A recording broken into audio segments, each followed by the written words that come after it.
students, staff, faculty, alumni, and guests, I want to give a warm welcome. We're so pleased to offer tonight's very special lecture to conclude our third annual Fitness for Life Day. A day devoted to learning about wellness and positive health behaviors, especially physical activity and fitness. We're so fortunate to have Dr. Murray Lowe, a leading expert in exercise physiology and a pulmonary and cardiovascular specialist, here tonight to speak to us on the power of fitness. Before I formally introduce our guest speaker, I'd like to briefly tell you about our wellness initiatives at the college.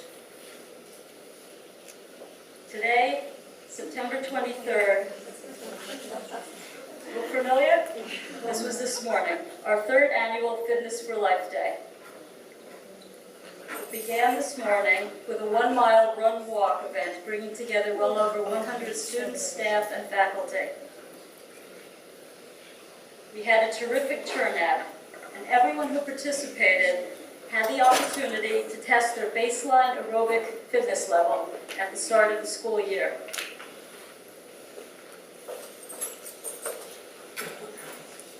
Our wellness education program has joined a growing group of about 50 colleges participating in the American College of Sports Medicine new Exercise is Medicine on-campus program, which is an important national initiative to promote the health benefits of physical activity on college campuses.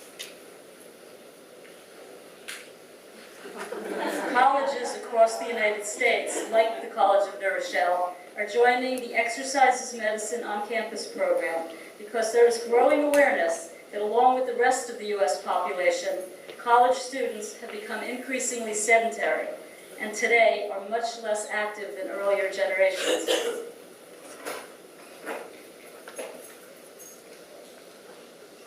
Along with the American College of Sports Medicine, we now recognize that the burden of chronic disease is a concern at both the national and the state levels, and is a problem even in younger college populations.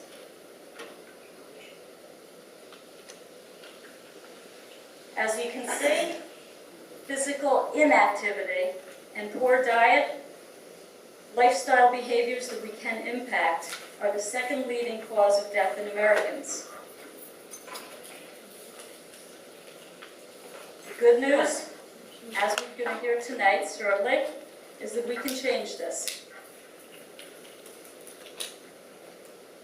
Our special lecture is an official Exercise is Medicine on-campus event on this important topic of fitness. Before I introduce Dr. Lowe, I'd like to mention that after he speaks, our student panel will be invited to pose questions to Dr. Lowe before we open up for questions from the audience. Dr. Murray Lowe has a doctorate of education in applied physiology from Columbia University and is currently director of cardiac rehabilitation at 3 hospitals in Westchester, including Westchester County Sound Shore Medical Center, the Burke Rehabilitation Hospital, and Northern Westchester Hospital. He's a fellow of the American College of Sports Medicine. He is also a fellow of the American Association for Cardiovascular and Pulmonary Rehabilitation, where he's a member of the board of directors and serves as director of health and policy. Dr. Lowe has served as chair of the board of directors of the Westchester County American Heart Association. He's the founding president of the New York State Association for Cardiovascular and Pulmonary Rehabilitation and received their first Visionary Award and is also the recipient of their first Excellence in Education Award. Recipient of numerous other awards, Dr. Lowe joins us tonight, having just received a Lifetime Achievement Award in Connecticut. Please join me in a very warm welcome for Dr. Lowe.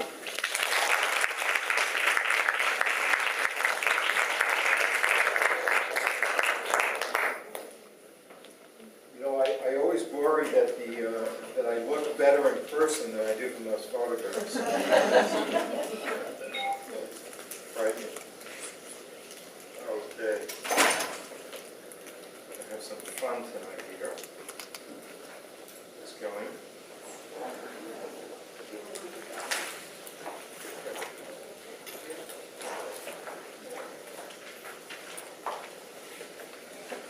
We'll see if this works.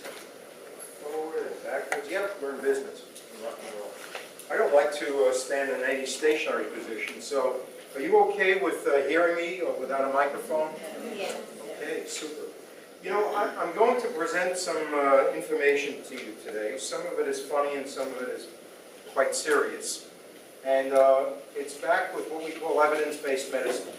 Something that I hope that as you graduate and you continue in your careers, especially those in healthcare, will understand that there's a lot of misinformation out there, and our focus in our healthcare system sometimes is not in the right direction. And I'll cover that, but I'm going to sort of translate for you what maybe appear to be rather statistical, but I'm going to simplify it for you and just show you how powerful fitness and physical activity are and will be for your future and for your family's future. So, having said that, just so you know, I receive no drug company support. I do a lot of medical grand rounds in hospitals.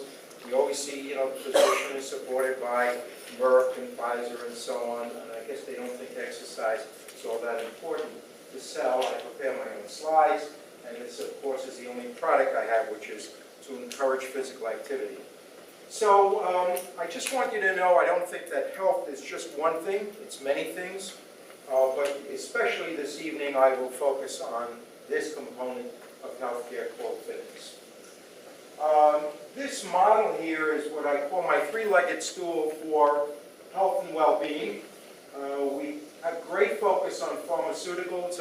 As you know, I manage and direct cardiac rehabilitation programs. Typical patient comes to us with a brown bag, usually about 10 or 11 medications. And every year that bag seems to increase. So it's a rather great industry. In addition, today more and more of them come into us having had either a stent or bypass surgery. But the one that seems to be ignored is this one here, self-care. For too long we've ignored our most powerful weapon when it should be our first line of defense.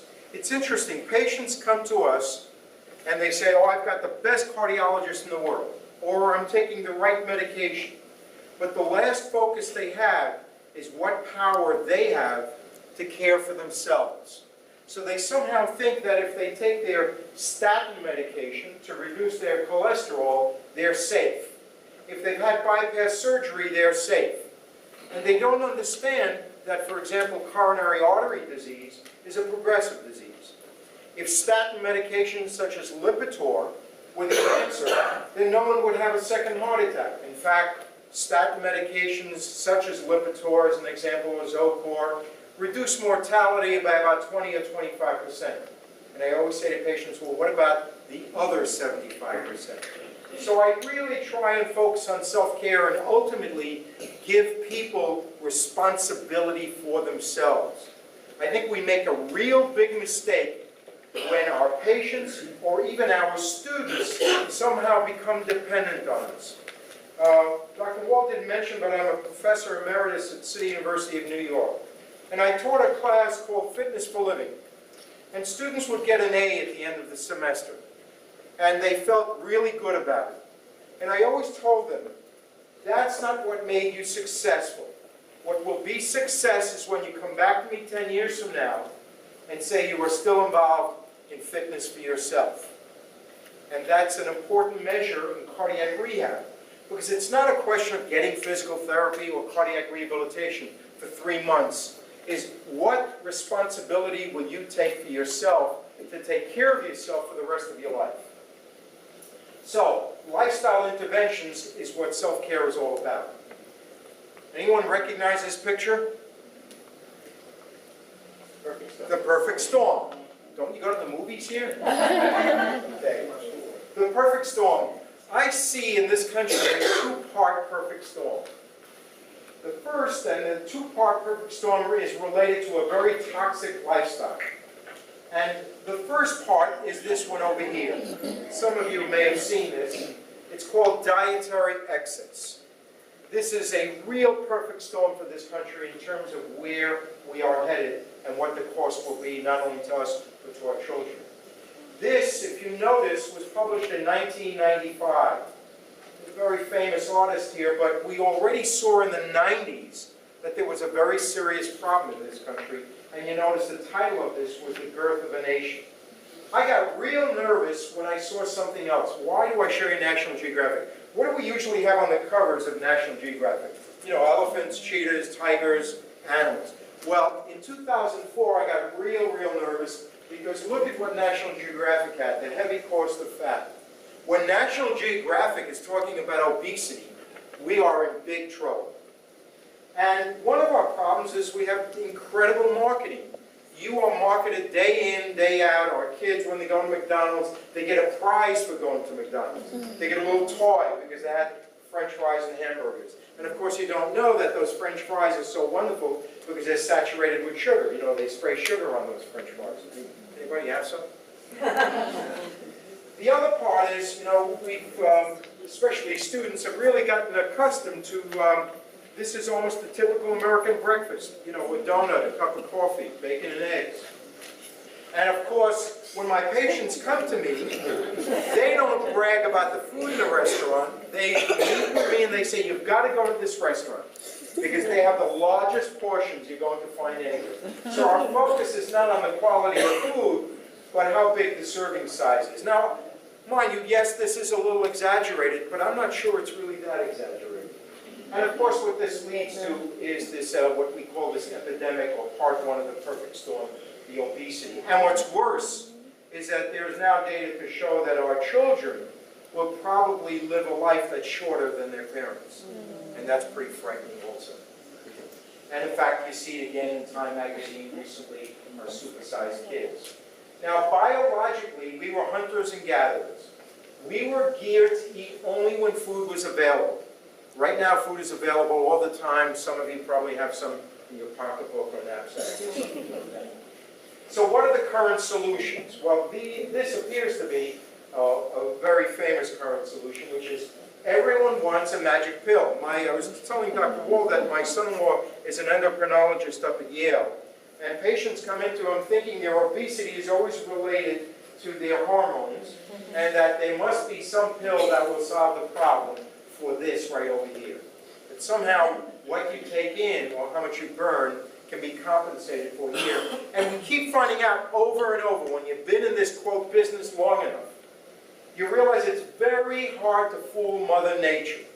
When we look at the data on medication to reduce weight, we see the side effects, not day one, but year 1, year 2, year 5. That apostat mechanism is very complex. And we keep trying to fool Mother Nature, when Mother Nature said to you thousands of years ago, you were not designed to sit here and to listen to me talk. You were designed to move around all day long. Physical activity. Anybody know where the Bronx is? I was raised in the Bronx. We lived on the 3rd floor. Our building did not have an elevator. My parents did not have a car.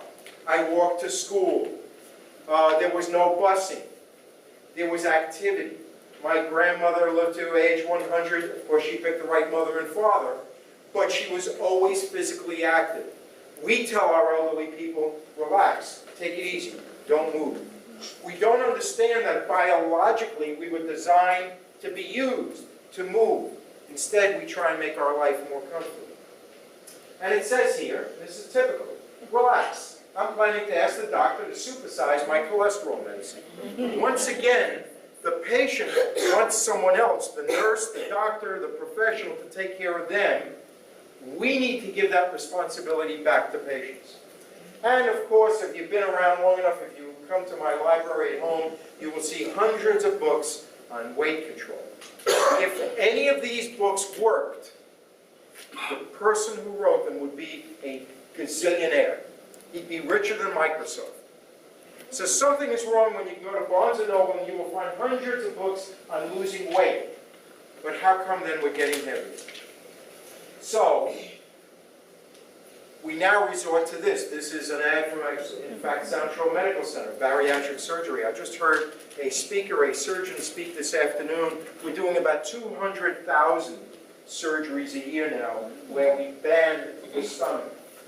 And there are no free rides. There are mortalities, there are side effects, And what are we going to do when we have, as I said to him, we have millions of people who are obese? Are we going to put a band around their stomach?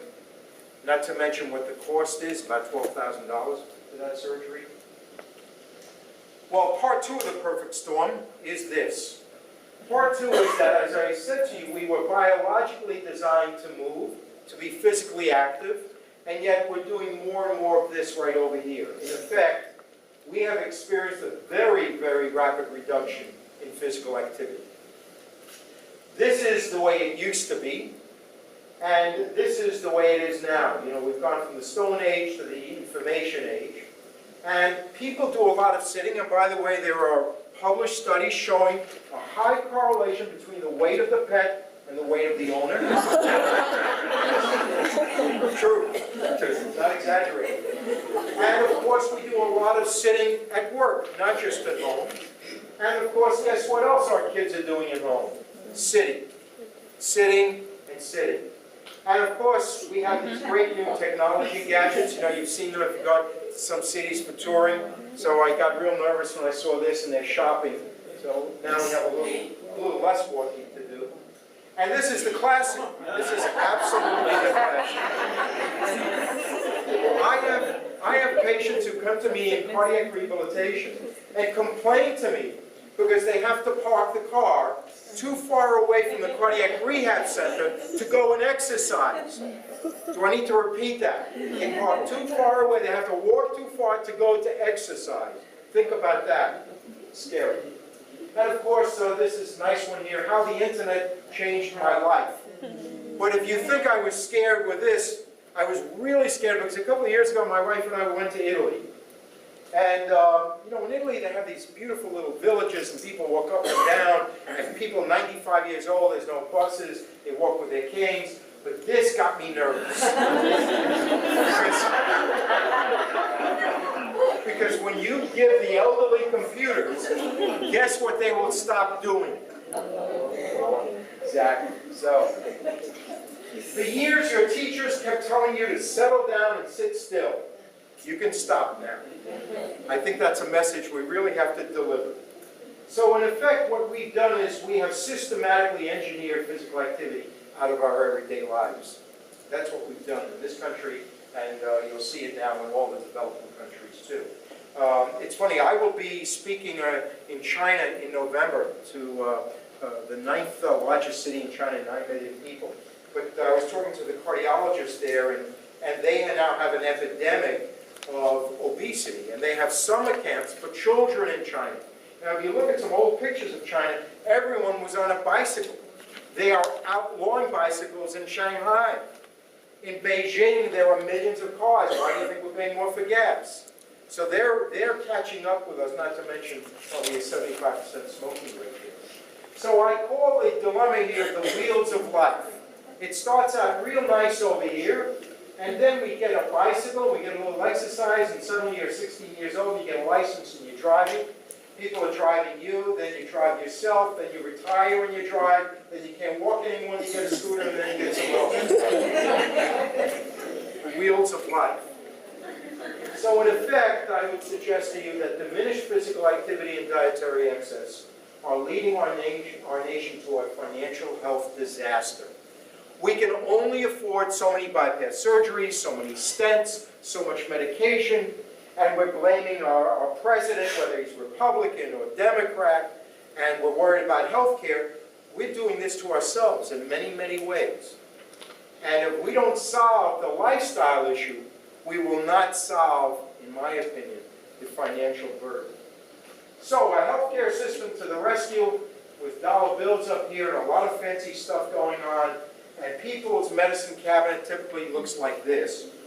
But I would suggest to you, look at this here. It says, Miss Bell, let's go over this again. The first bottle is your arthritis medicine. The second bottle is the medicine to protect your stomach from the first pill. The third pill is to protect your heart from the arthritis pill. And this last one is for your anxiety over the first three pills. Not an exaggeration. I've got patients coming to me with so many pills, I don't even know what the interaction is anymore. I have no clue. But everyone wants a pill. Everyone wants a quick, magic silver bullet. So, I think our system looks something like this glacier. This is current disease management for cardiovascular disease, CVD, and is focused primarily on diagnostics, medication, and invasive procedures. We want a CAT scan. We want a calcium score. We want an MRI. X-rays, that's outmoded. We don't do that. We want, of course, the medication, and then give me the best procedure. But that only deals with 20%. The bottom of that glacier is the serious problem. How do you treat a toxic lifestyle? And this is how we do it right now. You know, devices, procedures, drugs, scanners. Those of you going into healthcare will become very familiar with all of this. And we're missing what I will be showing you tonight. We're missing it in our colleges. We're missing it in our medical schools, in our fellowship programs. I can assure you I've done many medical grant rounds. I show some of this data to physicians, and they look at me, they've never seen it before. So I think this is my conception of how physicians work today. What physicians are really doing is they are simply mopping the floor because no one is controlling this over here, which is people's lifestyle. You have to keep mopping the floor if you don't change your lifestyle. And that's what a physician does. See you in 6 months, we'll add something else to control your hypertension. So I see this enormous treatment gap. We have phenomenal healthcare services in our hospitals. State-of-the-art, some of the best in the world, and that's right over here. But we have not created what I call a continuum of care. You can't just take the patient, see you every 12 months. Something has to happen beyond this point for healthcare to work. And that's why I use this analogy over here. Usual care is not enough. If you've got it almost right, it's wrong. And unfortunately, our healthcare professionals don't discuss and don't have time to discuss what a patient needs to do to take responsibility for their lifestyle and their healthcare. I'd like to read this editorial in the New York Times. Symptomatically treating disease without assessing patients' lifestyles or offering them guidance on how to change is irresponsible and bordering on neglect, said Dr. John Kelly, President, American College of Lifestyle Medicine. And the day I guess we sue some healthcare practitioner for not discussing this, we'll begin discussing it. I mean, you know that everything revolves around the lawyers. So, what should we prescribe? Well, I would suggest to you that right here, exercise could be the most important prescription for improving our health. And let me give you a kind of a different perspective of physical activity, some science behind this. And let's look at, first of all, what's the relationship between exercise capacity and mortality? Exercise capacity means how much work can you do, but I've got to teach you something just a little bit. So make believe you're a student for a minute, okay? Can you do that? You know, vicariously. And I'd like to teach you about this concept called a MET, M-E-T. A MET is the amount of oxygen, one MET is the amount of oxygen you use to stay alive at rest. All of you pretty much now are consuming about 3.5 milliliters of oxygen per kilogram of body weight. When I did my doctoral dissertation, I took women who were marathon runners, women who were sedentary, and women who were recreational runners. At rest, they all use the same amount of oxygen, whether an athlete or not. However, to be a marathon runner, what does the body need a lot of for energy to run that marathon? Oxygen. So, the greater your ability to take in oxygen, the more powerful is your cardiovascular system. Someone who's deconditioned, someone with heart failure, someone who's sedentary has a low oxygen carrying capacity. Because remember, to take in oxygen, you need an efficient pulmonary system, a powerful heart, elastic blood vessels, and muscles that can extract that oxygen and get those muscles to work. So keep in mind, when we measure fitness, we're indirectly measuring the amount of oxygen someone takes in, and we say you are at 1 MET, at 8 METs, at 5 METs, at 20 METs. Would you remember that as I show you the next few studies? Okay, here we go. So, Jonathan Myers, a good friend of mine, published this in New England Journal of Medicine 2002. A classic study, and that's why I'm showing it to you. What he did was he took 6,000 men and they were referred for what we call a symptom-limited treadmill exercise test. That means you get on the treadmill, we put you through a protocol. For 3 minutes, you're at 1 mile an hour, then 2 miles an hour, then 3 miles an hour. We increase the elevation, and the goal here is every minute to get you to use more oxygen. Now, in the laboratory, we put a face mask on you. We actually measure the amount of oxygen you're using, and therefore we know how many METs you work at. Because we've done thousands of people, we can now extrapolate from that data and say if you can stay on the treadmill for 3 minutes, then you are at a 4 MET level. If you can stay on the treadmill for 9 minutes, you're at a 10 MET level. 10 METs meaning you can take in 10 times more oxygen than you do at rest. Okay? So all these people here had treadmill tests, and we knew what their maximal aerobic capacity was as measured in METs. Having said that, some of these people ended up with what we call an abnormal GXT. GXT is a stress test, a graded exercise tolerance test. Some of them had a normal test and everything was fine. Now the researchers do this wonderful thing called, let's wait. Most of us want answers right away. But here the researchers said, you know, let's wait 5 years. Let's wait 6 years. Let's wait 7 years.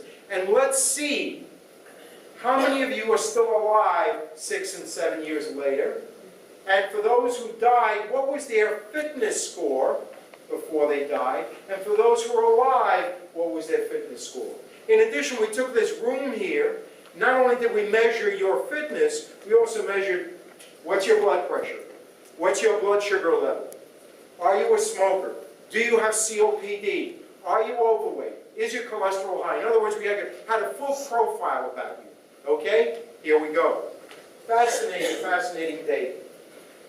Different people could stay on the treadmill a different amount of time, based on the time they had a MET level. Those in the lowest 20% of fitness had the lowest MET level, and you can see here, normal subjects in black had a MET level of somewhere between 1 and 5.9. Those in the 20% highest level of fitness, we broke fitness into what we call quintiles of fitness, 20%, 40%, 60, and so on. You can see here that for those who are right over here without cardiovascular disease, they had more than a 13 MET level. That means they could take in 13 times more oxygen than they could at rest. With me so far? Then we said, let's look at the relative risk of death. The relative risk of death would be, for example, those at the highest level of fitness had an RR of 1.0. Those at the lowest level of fitness had a relative risk of 4.5, which means they had a 450% greater risk of dying. And you can see it's very interesting. The greater the fitness level, what happened to mortality as fitness went up? Did mortality go up or down? It went down, and dramatically. Now it gets even more interesting. Because remember I told you that these people, some of them were normal, but some had heart disease? Look at this. You would think someone with heart disease is not going to live as long as someone without heart disease. Look at this last upper quintile of fitness. Those with heart disease over here who had more than a 10.7 MET capacity had the exact same mortality as those who had no heart disease. And you can see consistently, whether you had heart disease or not, it was fairly close in terms of reducing overall mortality. Now comes the power of this test. Because you could say to me, you know what? Those who are fit just pick the right mother and father. Or there were other factors. You know, they didn't have hypertension. They didn't have diabetes, and so on. Now here is where we learn something very interesting that you will learn when you get to statistics. And I'll try and explain it to you. Remember I said that we had populations who had, in this 6,000 plus people, who had a history of hypertension. Some had COPD, obstructive pulmonary disease. Some had diabetes, and so on. So what the researchers did is they did the following. They said, for those who had a history of hypertension, we'll take the bottom third of fitness, the middle third of fitness, and the upper third of fitness, and see what their mortality was. But they all had the same level of hypertension. So think of yourselves, this is beautiful, the room is split up in 3 quadrants. Sorry folks, but all of you have elevated blood pressure. I'm not being picky, so I'm not biased, but you are the lowest third of fitness. She's still smiling, that's a good sign. Okay. You're somewhere in the middle of fitness. You're at the high level of fitness. They're really smiling now, okay? Yet your blood pressure was as elevated as hers. And look, lo and behold, those at the highest level of fitness, right over here in red, which means have more than an 8-med capacity, had the lowest relative risk of death. And they did the same for diabetes and smokers. For example, everybody here was a smoker. You're smokers, you're smokers, you're smokers. But because you're at the highest level of fitness, you had the lowest level of death, while the smokers here had a relative risk of death 200% greater. The same held true for cholesterol, for obesity. I tell people, I've got to be honest with you, you're not going to lose a lot of weight from exercise. A lot of other things are going to happen. But I say, if you can't control your weight, if you can't control your smoking, what this study shows unequivocally is get fit. Because by becoming fit, by increasing your aerobic capacity, you dramatically reduce your risk of death and also many other what we call comorbidities. So what the researchers found was that exercise capacity was an independent predictor of mortality in men and women. Now this study was done on men, St. James Women's Study, published in Circulation, exact same thing. Women at less than a 5-med work capacity had a 300% greater risk of death. Women at a med capacity greater than 8 meds, which is not a lot, you don't have to be a marathon runner, had a relative risk of 1-0. So for men and women, the same thing occurs. The higher your level of fitness, the lower your death rate, and it's an independent variable. It doesn't matter whether you have hypertension, diabetes, COPD, and so on. And I'll give you another hint, something I show cardiologists. How many in this room have ever had a stress test? Okay. If you've had a stress test, the doctor and nurses were probably quite busy looking at your blood pressure. They were quite busy looking at your electrocardiogram. And they didn't even focus on that probably when they sat down and explained the test to you and the test results. We have consistently, study after study after study has shown, what is the most powerful predictor from a stress test of whether you will live 10 years from now? Take a guess.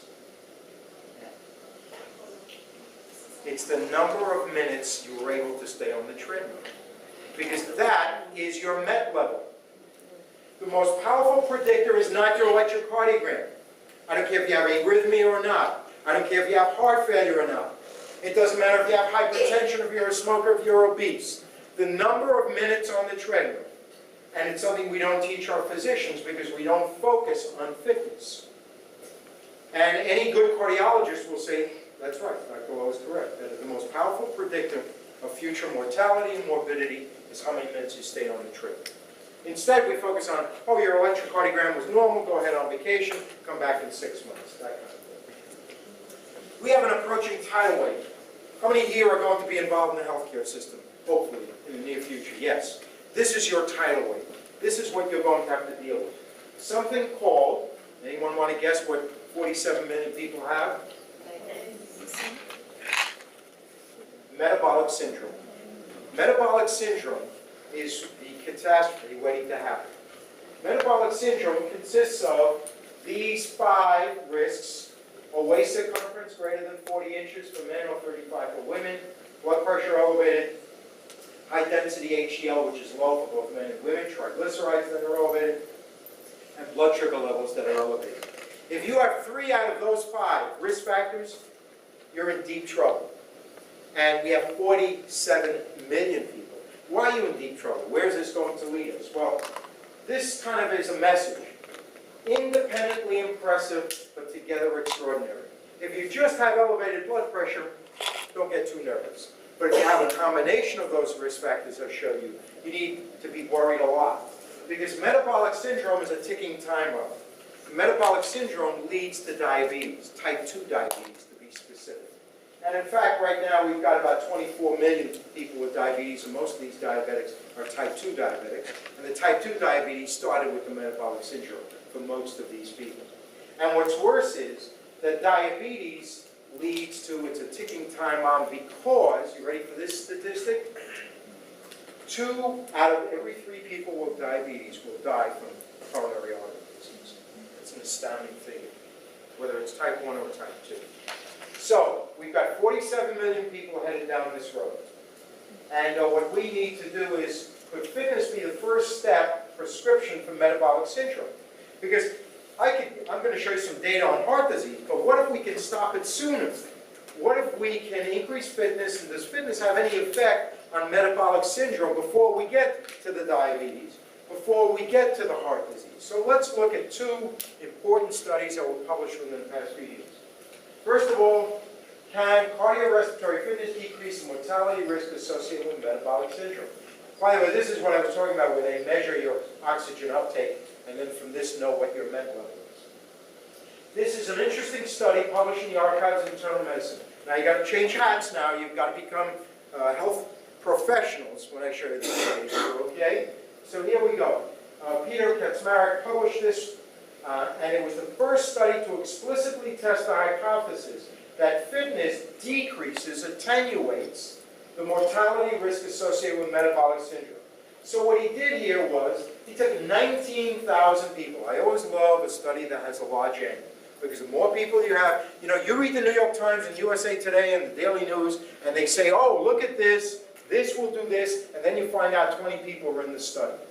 That's not good enough, ladies and gentlemen. So here we have 19,000, but of these 19,000, Dr. Kaczmarek found that about almost 4,000 men had metabolic syndrome. And because he worked down in the Cooper Center in Dallas, Texas, where they measure thousands of executives who fly in, and they have data on 70, 80,000 people over 25 years, they measure their fitness. Same way I showed you before, they put them on a treadmill. And then he said, if you're fit, let's see what happens. And indeed, we looked at these 3,757, and what they looked at was, for those who already had metabolic syndrome, remember, all of you already have it, but some were more fit than others. And then he looked once again at all-cause mortality. And sure enough, you can see here, those at the lowest third of fitness had a over 250% greater risk of death during the course of this study. These numbers up here are just the number of cases. And you can see here at the upper level of fitness, you can see the upper third, they had an RR, a relative risk of 1.0. So you always compare the highest to everyone else. And then he looked at cardiovascular disease, and the same thing occurred here. Those with metabolic syndrome at the lowest level of fitness had the highest risk of developing cardiovascular disease. So what we're saying is, if you already have metabolic syndrome, your risk increases for death and for cardiovascular disease, because it's the #1 killer in this country, if your fitness level is low. Well, the natural question is, well, if fitness helps when I already have it, would fitness help to prevent me from getting it? Of course, I was thinking that when I was making this presentation, right? Of course. So we looked at the next study. And the next study, by the way, conclusion here was that there was a strong protective effect against all-cause mortality in both healthy people and also those with metabolic syndrome. But let's look at this study published in Circulation in 2005. Here we have 9,000 men. Thank God we have some women involved here. And this time we followed them for an average of almost 6 years. And everybody here, everybody in the room did not have metabolic syndrome. But everyone got on the treadmill and was tested for their fitness. And let's look over a 6-year period, how many of you developed metabolic syndrome? Remember that metabolic syndrome is having at least 3 of those 5 risk factors. And here's what we found.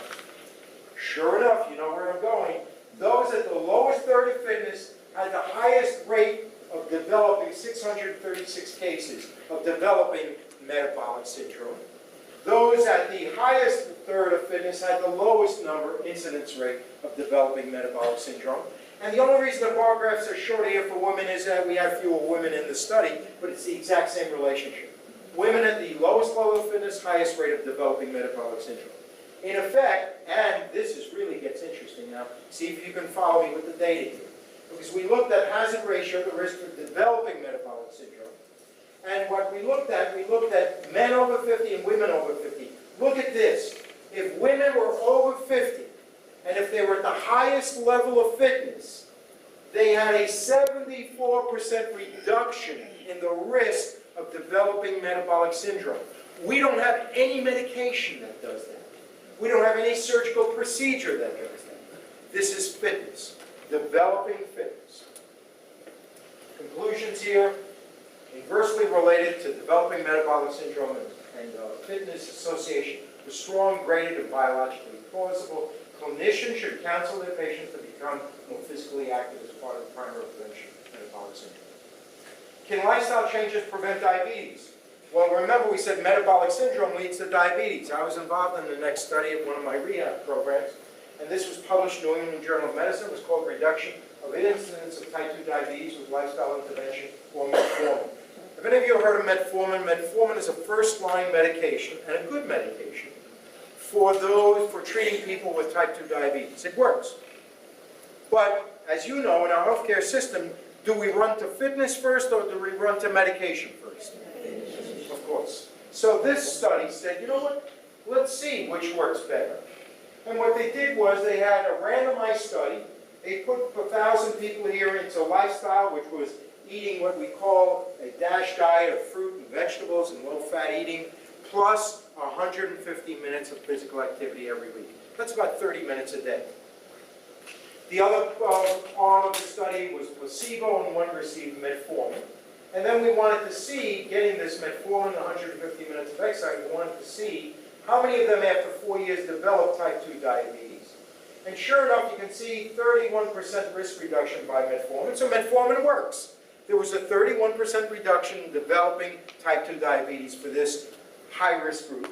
But lifestyle, not the pill, the free stuff, changing what you eat and becoming physically active, was almost twice as powerful as the medication. Well, what do we run to? The medication. Now, there's something else. This is why, please, I do this because I'm an educator at heart, and I want to teach you something important. You're going to see a lot of headlines in your life, in the newspapers. You will read abstracts in a study. If you don't drill down into the study, you're going to miss something very important. Because when you drill down into this study in the New England Journal of Medicine, something hit me like a light bulb. Look at this. For those in the study who were over age 60, you can see here that the reduction in the incidence of developing type 2 diabetes for lifestyle versus placebo, which is nothing, was 71%. But for those who received metformin, the reduction was only 11%. What's interesting here when you drill down into the data is that for younger people, medication was as good as lifestyle. But as people got older, what was more powerful, the medication or lifestyle? Yeah. And you only discover that by reading the entire article. Be complete. Don't buy those, reviews that give you the instant story. Lifestyle is more effective than metformin. Perhaps our greatest challenge in healthcare. What is this all about? Well, what this is about is abdicating self-sufficiency. The question really is, are we going to be paying a lot of money to take care of this very nice lady, or will we be able to get this lady to take care of ourselves? Because one of the problems I have in cardiac rehab is doctors hesitate in sending elderly people to cardiac rehab, and they're not aware of how powerful the evidence is that it's never too late. Because the choice we have is, do we have someone who's taking care of someone all the time, and can we prevent that? Or can we reduce that so it happens later in our life? And the answer is yes. The answer is yes, we can prevent it. But Dr. Lowe, it's not enough for you just to say yes, prove it to me. So of course you know I'm going to prove it to you. Is it ever too late? Let's look at this study published in the Journal of the American Medical Association by Dr. Gregg, Relationship of Changes in Physical Activity and Mortality Among Older Women. And this study started here, tracked women for 12 and a half years, and these women were all over age 65. So they started the study at age 65 or above, and they followed them for 12 years, and they looked at the data. They measured what their physical activity levels were. Now follow me here. Over here is this black circle means they stayed sedentary. For those women who stayed sedentary at age 65, over a 5.5-year period, they had the highest relative risk of mortality here if they stayed sedentary. Some of these women in the white circle came in and they were physically active, but they became sedentary during the study. And sure enough, You see this? What happened for those who became sedentary? They had the same mortality as those who were sedentary all along. So as Dr. Wald and I were discussing, we both run the New York City Marathon multiple times, but guess what? That does nothing for me. If I don't maintain my fitness, if I don't continue being physically active, don't tell me what you did in high school. You need to tell me what you do today. That's a very important concept. Now, this is also very important. Those women here who stayed active, the black triangle, right over here, had the lowest mortality rate. But the women who became active ended up reducing the mortality to the exact same level as women who were active all along. So in other words, it doesn't matter what your age is. If you become active, you very rapidly get the benefits of physical activity. Now this is all-cause mortality. What Dr. Gregg did was he also looked at cardiovascular mortality. Exact same relation. Women, most sedentary, the highest rates of cardiovascular mortality. Women who became active reduced their mortality to the same level as women who were active all along. And the same, by the way, held true, and there was some data here also on cancer. Yeah, just water. Healing the heart. This is, of course, my favorite theme. Popping pills is not enough to compensate for bad habits. And I think this study proved that really, this was an eloquent study. Because doctors always say to me, you know what, you have cardiac rehab had no impact on the heart, it's peripheral adaptations, blah, blah, blah. So, this study was published by Dr. Stringola here in the Journal of the American College of Cardiology. That is the foremost journal for cardiologists in 2003. And what they did was they took 409 patients, all of them had coronary artery disease, and they categorized them into 3 treatment groups. And at the end of the study, they evaluated them for event rate. Event rate means, did I have another heart attack? Did I die? Did I develop more angina? And so on. Plus, they did a PET scan. Does anyone know what a PET scan is? PET scan is a nuclear study where we can actually see metabolic activity in the heart. Okay? Now, that's important because if you don't have good blood supply in the heart, you don't see very much metabolic activity. Having said that, we had 3 treatment groups. One was poor treatment. In other words, you tell the patient, hey, get on a diet, get exercise, and take the medication, and you ignore me. And doctors are accustomed to that. The other group is the normal group, so to speak. The doctor says, I want you to take the medication right over here, and follow a diet. But the third group was told not only to do those things, but also to exercise 150 minutes a week. And then we're going to follow them for 5 years and see what their event rate is and see who does best. This group here, number 2, is the typical American group. They're taking their statin medications, they're seeing their doctor every year, but they're not getting the physical activity. First, let's look at the PET scans. Now I'll make doctors out of it. Right over here, this blue spot of the heart means that this portion of the heart is not getting an adequate blood supply. Metabolically, it's not active. It means there's an obstruction to the coronary arteries, and the PET scan shows the blue areas of the regions of the heart that are inadequately perfused. This scan here shows what the same person looked like 4 or 5 years later. Notice what color did the blue change to? Yellow. That means the heart was getting more blood. So the adaptations, the training adaptations, were central. In other words, the heart actually improved its blood supply. And in addition, look at this. This is the 5-year event rate over here. And the poor treatment group, 30%, if you ignore your doctor's advice, 30% are going to either die or have another heart attack.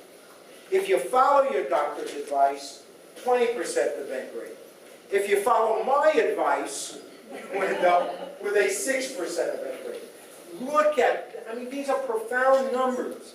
If we simply get people to become more physically active, we will have very profound effects on event rates for those who already have coronary artery disease.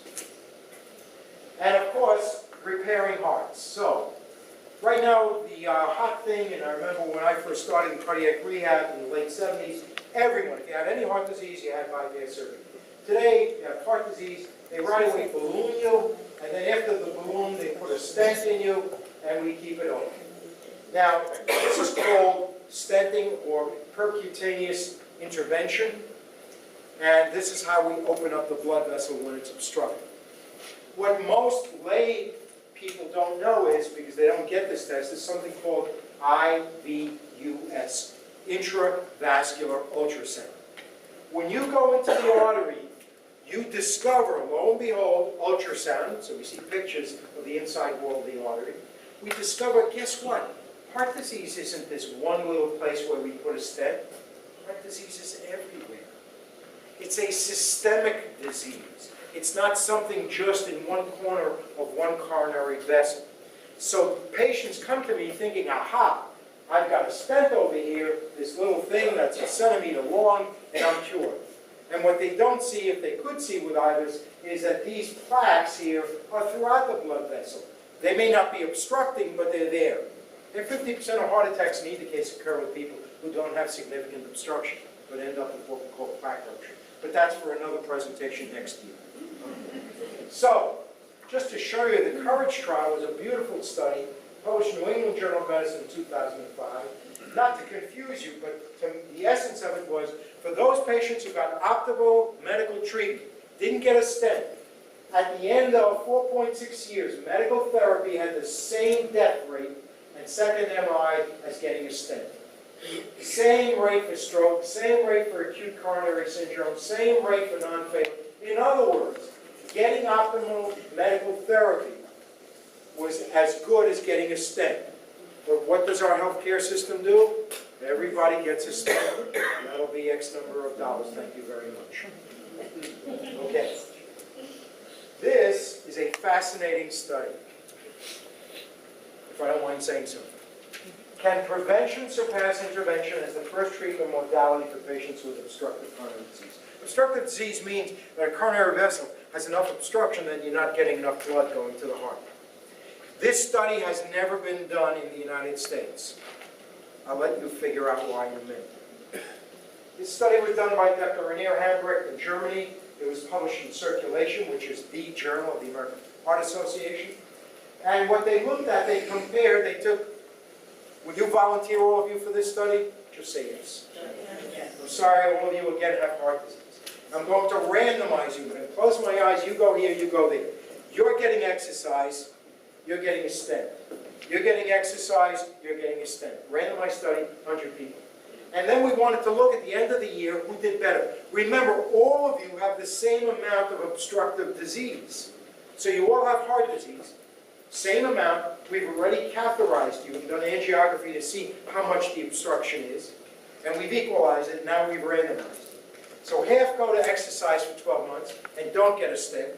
You've got to be courageous, because when you sign that release form, you're saying, I know I may not get a stent, and I know I have heart disease. You with me? And what they did was they randomly assigned them 12 months of exercise or angioplasty. And here is event-free survival after 12 months. For those who were in exercise for 12 months, event-free survival means they didn't have a heart attack, they didn't die, 88%. For those who had the stent, it was 70%. Exercise did better than the stent for those with stable coronary artery disease. 36% reduction in C-reactive protein. C-reactive protein is something we measure in the blood. It's a marker of inflammation.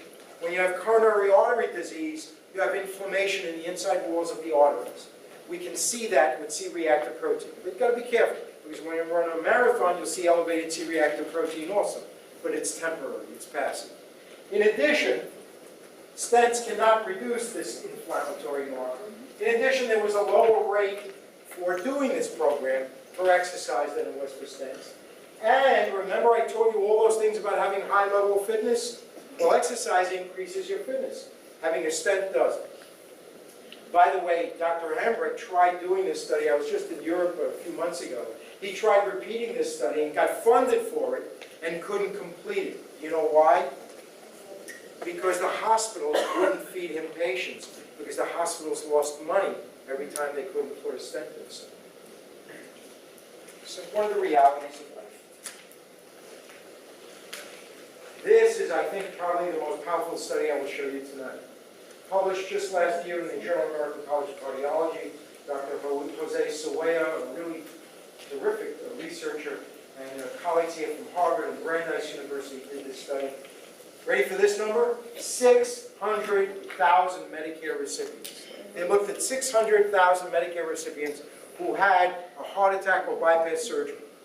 And then they matched them, because you know, when you have a lot of people, if you're going to match a group that gets cardiac rehab and a group that doesn't get cardiac rehab, you want to match them, making sure they have the same level of disease or risk and so on. So they took two groups, 70,000 matched pairs, cardiac rehab users and non-users. They looked at them for 1 to 5 years and followed their mortality rates. Cardiac rehab, I'm sorry, I'm almost done, just a couple of minutes. Cardiac rehab is only a 12-week program, 36 sessions. So it's interesting. I'm helping you for 3 months, but I'm looking at what happens to you 1 year later and 5 years later. Remember that analogy I gave you of my students? I don't care if you got an A today, or where are you 10 years from now? That's kind of the thinking. So watch what happened. For those who went to cardiac rehab, right over here at the end of 12 months, there was a 58% reduction in mortality here. This is cumulative mortality for those who attended in blue cardiac rehab as opposed to those who didn't. We don't have any procedure, we don't have any medication that lowers mortality by that much. Just going to cardiac rehab, exercising, learning about nutrition, perhaps doing some stress management, gave you a 58% reduction 1 year later. Now you figure after 1 year, you know, my wife always tells me I'll never change, and you figure people aren't going to change, and they're going to go back to their bad habits. Well, it's interesting. A lot of people didn't go back to their bad habits, because in 5 years, cardiac rehabilitation patients still had a 34% lower relative risk of death than those who never went to cardiac rehabilitation. Of the 600,000 people who they looked at, what percentage of those people went to cardiac rehab in this country? Take a guess, you won't lose. 20% is pretty close. It was 12%, 12.2%. Here we have something that is one of the cheapest, least expensive benefits that people can get in the healthcare system, and it is grossly underutilized. But you can be sure they go for bypass surgery or a stent real fast. In addition, this is fascinating, because you had so many people in this study, many of them were over age 85. Look at this here. For those who were over age 85, there was a 19.5% relative risk reduction in mortality. In other words, if you, at the age of 85, had heart disease, went to cardiac rehab, as compared to an 85-year-old who did not, you still had a 19% benefit of reducing mortality. That's an astounding number, because by the time you're 85, almost nothing is supposed to happen anymore. Am I wrong? It is never too late. I think that's the point. It is never too late. Skip, this is the last study over here. I want to show you something. This is interesting. They looked at 30,000 people who got cardiac rehab over 4 years, and they compared those who got 36 sessions of cardiac rehab versus those who only had 1 session and dropped out. 47% reduction in death over 4 years, and a 31% reduction in a second heart attack. And the more sessions you attended cardiac rehab, the greater was the reduction in risk of death in the second heart attack. Okay, some final thoughts. Now I'm almost at the end. Naturally, I'll have to check with my doctor before undertaking any exercise program. Have you heard that before? You're always told, go to your doctor. It's very interesting, because patients come to me at Sound Shore Medical Center, and they're always raving about their cardiologists. You know, Dr. Keltz and Dr. Gittler, and they're all terrific people, by the way. They're great doctors. Or they'll go to New York Magazine, as some of you will. Oh, you know what? My doctor is listed here. Your doctor is important. I covered myself on this. But, here comes the but, heart health starts with you. And this message is for you in the audience. Changing your health behavior can do more to prevent the leading causes of death and illness than expensive, invasive, and sometimes risky tests and treatments. Read that. have a great doctor, but you have the power. Are you listening? Here's what happens sometimes when I talk to patients. You need to get out and get fit. You think it sounds like me talking? And this is what patients hear. Good news, my doctor told me to get in the office.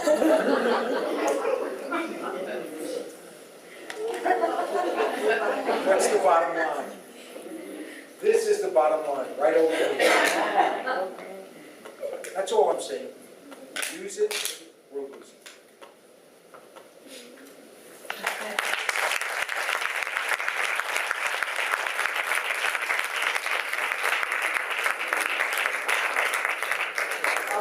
I didn't fall. Thank you so much, Dr. Lowe. I had heard that Dr. Lowe gives an absolutely outstanding presentation, but this was just terrific. Thank you so much.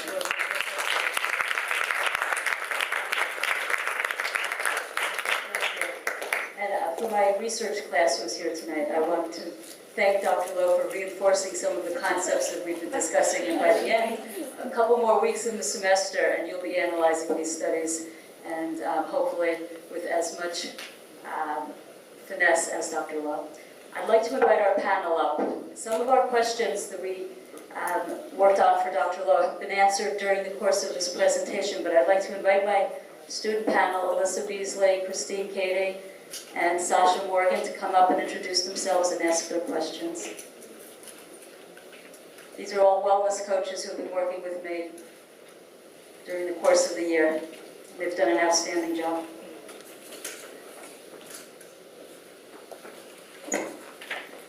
Hello everybody, my name is Alyssa Beasley. I attend the School of Arts and Sciences and I'm majoring in biology. I found your presentation to be very interesting. I had a question here, but I have to answer it. So, one of my questions were how do the minutes on the tread predict mortality? How do the minutes on the treadmill do what? Predict your mortality. Predict your mortality. That is a very important and good question. The treadmill is not staying at one speed. The treadmill gradually increases speed and increases elevation. So in effect, you're doing more work. The formula for work is equal to force times distance. Carrying a weight, traveling over a distance, and you're doing more work. The more work you do, the more oxygen you need to do that work. These muscles cannot go faster and cannot go further without getting more oxygen. To get that oxygen, you need very, very efficient cardiovascular and musculoskeletal system, especially your cardiovascular system. If you have a weak heart, you need a heart that has a strong, what we call stroke volume, can beat rapidly, increase that blood supply, and you can't have, if you have hypertension, then you have resistance to that blood flow, the heart doesn't work as well, you can't get as much blood, and you can't go to 4 miles an hour on the treadmill. You can only go to 3.4. So if we can measure how much oxygen we use at every speed level, we know what your MET level is, your aerobic capacity. If when we take that data and take those 600,000 people and look at what does that aerobic capacity look like relative to people dying, you say, aha, there's a relationship now between being able to stay on the treadmill longer and having a lower mortality. But because you're a scientist, you also want to make sure that you don't confound your study with other things. So you adjust the study for confounders, such as elevated blood pressure, diabetes, at what age did your parents die? And we do this so that it becomes what we call an independent variable. Whenever you do good research, you have to look at what the variables are that can affect the answer. So the answer to your question is we've done that work. We've measured what the aerobic capacity is. And for example, we know if you go on the treadmill in the wellness center here at 3 miles an hour at 0% elevation, every single person in this room will be working in 3 minutes. Because we've done it on thousands of people. And we can extrapolate from it. Will I be off by 1 or 2 millimeters? Yes, but not enough to make any difference at all. At 4 miles an hour without elevation, you'll be at 4 minutes. But once we add elevation, it's more work and the METs go up. So METs are related, the ability to have high MET level is related to your mortality when you adjust for confounders. And I hope I have not confounded you.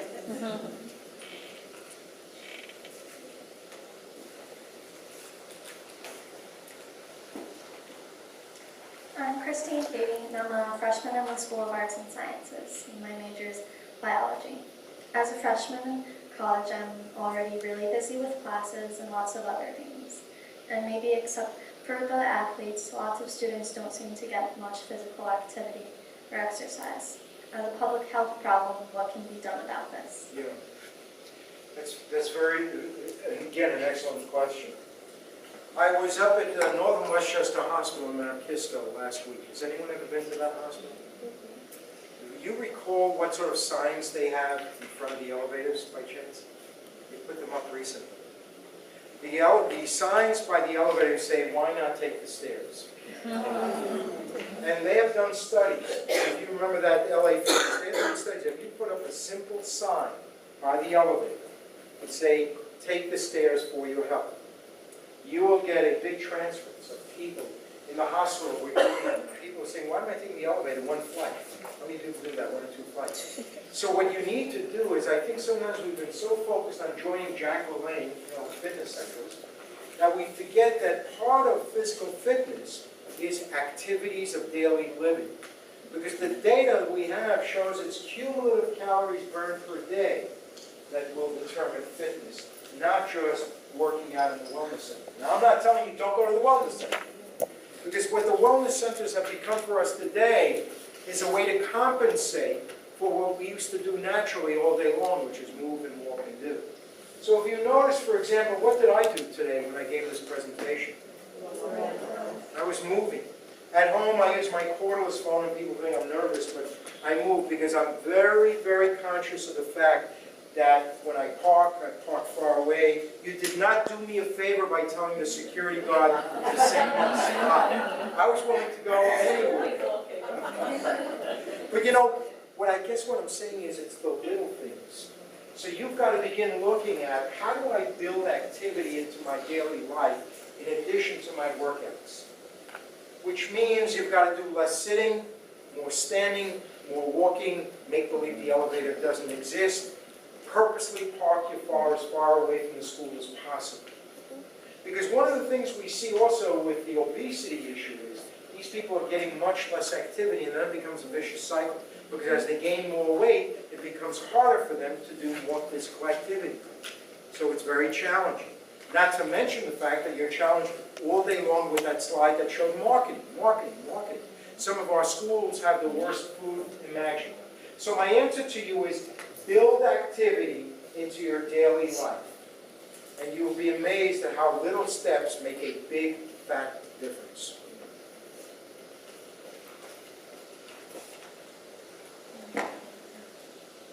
Hello, my name is Sasha Morgan. I'm a senior in the School of Nursing.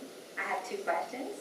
First, as a nursing student, I'm very interested in learning about how healthcare professionals can best assess patient activity levels and encourage their patients, both healthy and those with chronic disease, become more physically active.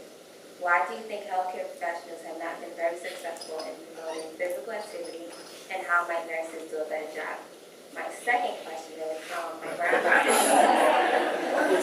Moving too soon. My grandma, who's 69, has had 3 strokes. How can I best encourage her to improve her fitness level, and is there a value in exercise program for the elderly? Yeah. 2 good questions. 2 good questions. Let's go back to healthcare and nursing. You know, I think that our curriculums are just stressing the wrong thing. Remember I told my son-in-law who was an endocrinologist, he went to medical school at Albert Einstein College of Medicine. I actually ran a cardiac rehab program at Montefiore, which is affiliated with Albert Einstein. But what was interesting, Dr. Lenore Zellman, a wonderful woman cardiologist at Montefiore, invited me to help her out in running the program. When I came to her program, do you know how big Montefiore Hospital is? Maybe you know. It's huge. It's one of the main hospitals in the Bronx. How many people were in that cardiac rehab program the day I came to the program? Enrolled? 10. 14, pretty close. 14 patients. In the Bronx, we have the highest rates of diabetes, metabolic syndrome, hypertension, smoking. And Montefiore will tell you we've got the best doctors, the greatest surgery. We have the wrong emphasis in our healthcare system. Nurses and physicians are getting the wrong curriculum. I was invited to do a grand rounds at Einstein for the medical students. I also was mentioned, but I also run the program at Stanford Hospital. Stanford is associated with Columbia Presbyterian. Every month, Dr. Noel Robin, the Director of Medicine, has all third-year students, family medicine students at Columbia rotate through me. For the first time in their life, they get some of this data, and some of this research. Well, why should we expect our physicians or our nurses to be concerned with that when we don't inculcate you with this information? And this is evidence-based medicine. This is science. This isn't Prevention magazine. This is hard data. So we need to start very early in our professions. We need to start early with our nurses, with our teachers, because I remember when I first majored in physical education, we were kind of looked down upon. Oh, who needs phys ed? I need to learn how to read and write. I see, but we want to go bankrupt. Now that I've learned how to read and write, I'm going bankrupt taking care of my health 50 years later. We somehow separated the mind from the body and didn't see how integral they were. We said in the Bronx, we took away schoolyards from kids so teachers would have a nice place to park their cars. Physical education was not required. We've got to look at, there's an important word here, the Gestalt, the whole person. It's a German word. We have to look at health in a broad picture. We have to train our professionals to look at this as being as important as understanding how statins work. Because I do cardiology grand rounds everywhere. And you know what, it always fascinates me. We get some guy who comes in, you know this, he gets paid $2,000 by Merck, and he talks about something that a doctor is going to see once in 20 years. I talk about something, first I get paid nothing, and I don't want to be paid anything, that's number one. But I talk about something that affects millions of people, and people don't think it's important. So our curriculums are just not well balanced. I think we have to change. With your grandmother, that's a challenging issue, because we have a real problem, as you know, all of you in this room know, with our healthcare system. Because even if you look at who attends cardiac rehab, it tends to be middle class or up. The poor don't avail themselves of it. They can't even get to the cardiac rehab center. So we have to really develop home programs for people. It may be simple things such as a bicycle with pedals, no wheels. They cost about $100. But get people to move those legs, to pedal those pedals, do it while you're watching television, but do something so that you don't need someone to walk you with that walker. And to use buckets or TheraBands to increase muscular strength, because what we've learned is when people get older, they all develop sarcopenia. Sarcopenia is a loss of muscle mass. You get weaker. You don't know about this when you're 20 and 30 years old. You'll know about it as you get older. And we have to slow that process down, which means actually lifting weights for elderly and developing strength is as important as aerobic exercise. Again, this is important for quality of life and also for financial healthcare reasons for this country. So we have to give people simple equipment with things they can do. If they can't ambulate, then give them things they can do passively. TheraBands for strength, which are stretch cords, and a simple bicycle that they can move. Or step up and down with a little bench. But we have to really become creative. And we have to think that exercise can't be just in the wellness center or just in the cardiac rehab center. It has to be at home. It has to be, you can go to the mall in the winter and walk, because all of us, you know, we work very hard. I know you have responsibilities of children and spouses and family. It is not easy. It is not easy. I empathize. I really tell people that I have the same challenges as they do. But ultimately, you know, you've got to make that decision. There's that saying, you can take the horse to drink the water, and you can't make the horse drink the water. So I call it the law of readiness. You know, it's a Chinese menu. You can pick from column A, B, and C. Column C is "Nah, I'm not going to do anything. Column B, I'll do something. Column A, I'm going to do it all." As a professional healthcare provider, I always tell patients, I think of the law of readiness. When I was younger, okay, I taught aquatics and sleepaway camps. And I couldn't understand. I thought I was a great swimming instructor. And some kids just wouldn't learn how to swim. Next year they came, and in 1 week I had them swimming. It's the law of readiness. People have different stages in their life when they're ready to accept what you have. When you become nurses, people may not listen to you the first time. Be accepting, be understanding, understand that people are at different stages of readiness. Smokers, the average smoker takes 13 efforts before they ultimately quit smoking. So we have to teach that to our professionals too. Just because you don't, quote, follow my orders, you're not a bad human being. In fact, you're very human. It just takes more time.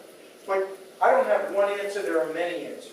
We have to, for example, there should be no marketing, as you know, of certain types of foods in schools. Jacoby Hospital, that's in the Bronx, should not have a McDonald's restaurant in the hospital. I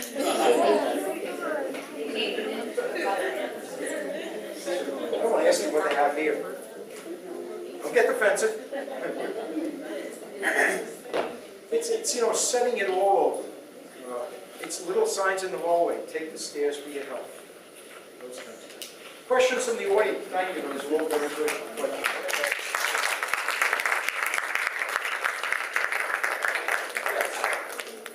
Question. Do you think that because the pharmaceutical companies spend so much on marketing, that unless money begins to be pushed into physical activity, there's really not going to be that big a change? You know, because we look at it, we don't see it as an alternative or even as an addition to, because it's not being taught, not being pushed out there. You know, but pharmaceutical companies right now have all the money. They're pushing it. They're pushing their medication. They're pushing their drugs. At what point do we begin to market the idea that physical activity is on the alternative? Yeah. You know, this is a big problem. You know, the healthcare profession is dealing with it right now. Drug companies can't do certain things right now, and they have to stop buying these lunches and giving gifts to physicians, because it's kind of, the physician will say, "Oh, I'm not affected by that," but of course you are, and the studies have proven that. You know, I learned something I was very involved. Last year, I was the president of our national organization, representing cardiac and pulmonary rehab in the United States. So I went to Congress for 6 years in a row to pass legislation which now guarantees for all Medicare patients who have heart disease, it guarantees for most of them the ability to receive cardiac rehab services. But what I learned was, you know, I went to Schumer's office, I went to Hillary Clinton when she was senator, I went to Nita Lowey, who was my congresswoman, and in my organization we visited every member of Congress. And what we learned is when we wanted an appointment, my appointment usually came 3 months later. Because the first people to get the appointment was a pharmaceutical company that was supporting the congressperson. Now, I hate to sound this way, but I can tell you this has been my experience. You have the best Congress that money can buy. Got it? Having said that, it is a real problem, because, you know, when I say to them that they shouldn't be able to, we shouldn't have lobbying, people call me a socialist or a communist. You know, we're very good with labels. So if you brand somebody and call them a communist, no one will listen to them. But the reality is, money does buy, and money does affect, and profit does that. And we need to get Pepsi-Cola and McDonald's to fund physical activity for children as much as they market. And that's going to means that you need to be involved as a parent, as an individual. You know, there was something I learned. I went to Theodore Roosevelt High School in the Bronx, and I never forgot this. I had a history teacher, and in the classroom, see, I did remember something from high school. It's about the only thing I remember. But he had a quotation from Edmund Burke, and the quotation is as follows: "In order for the forces of evil to win, enough good people have to do nothing." In order for the forces of evil to win, enough good people have to do nothing. You are the good people. It's not enough for you just to complain. You need to become active and involved. You need to vote and say it's not worth it, or I give up. We, in 2008, passed legislation, this little organization of 3,000 people, without any backing whatsoever. We got 50% of Congress to sponsor our legislation. It's called the Cardiac and Pulmonary Rehabilitation Act of 2008. Then President Bush vetoed it, and Congress overrode it. And now we have, in law, the eligibility of cardiac patients and pulmonary patients to get rehabilitation services. Because we had dedicated people involved. We have to mobilize. We didn't have lobbyists. We didn't have money. But boy, did we have passion. And boy, did we know we were doing the right thing, not for us to be richer, but to help people. Because you're sitting in this room, my guess is, and if you're in healthcare, you're not in healthcare accidentally. You care about people. You have a value that we can't always teach. Somewhere you picked up that value from parents, from friends, whoever it may be. But you care about people. So keep on caring, but become active. Be involved in your own way wherever you may be. May the force be with you.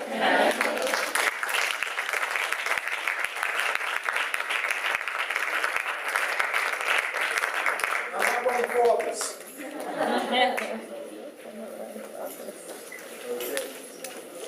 Invite everyone to join us down the hall for some refreshments.